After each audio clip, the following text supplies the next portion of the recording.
Je m'appelle João Abrantes Almeida, je suis d'origine portugaise, je suis né au Portugal. J'ai 48 ans, ça fait 44 ans que j'habite en France. J'ai vécu en France, j'ai été formé en France, j'ai fait mes études en France. Et je pense qu'à un moment, il faut savoir se positionner. Même quand on est étranger, on peut réussir. J'ai choisi de garder ma nationalité portugaise et en même temps c'était un défi pour moi, c'est une promesse que j'avais faite dans un premier temps à mon père, mais je peux réussir et je me mets au défi de réussir. Aujourd'hui, si je dois inviter des populations étrangères à prendre part à la vie politique française, c'est de dire, même si vous êtes étranger, ben vous aussi vous pouvez relever le défi. Ricardo Moreira est conseiller municipal depuis 2001. Cette année, il demande la nationalité française, une condition nécessaire pour être nommé adjoint. Le premier mandat était important parce que c'était quelque part une découverte, une opportunité et aussi, quand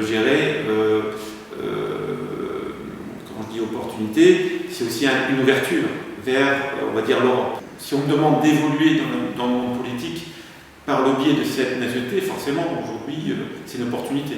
Effectivement, je ne peux pas être adjoint puisque je suis conseiller municipal et en tant qu'immigrant, pour être adjoint, il faut avoir la nationalité française. Dans la mesure où M. Moreira fait la démarche de demander la nationalité française, j'espère qu'elle lui sera accordée, effectivement, ça lui donne la possibilité de pouvoir exercer des responsabilités supplémentaires au sein de l'exécutif de la municipalité ou au sein des communautés d'agglomération.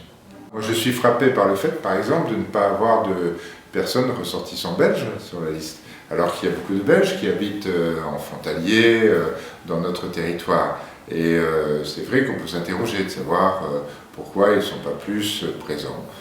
Par contre, la famille portugaise qui est venue au moment de l'immigration, s'est installée ici il y a 1 ou 2 générations, on peut considérer qu'en fait, progressivement, l'intégration joue pleinement et qu'ils deviennent pleinement français et participent donc à la vie démocratique française.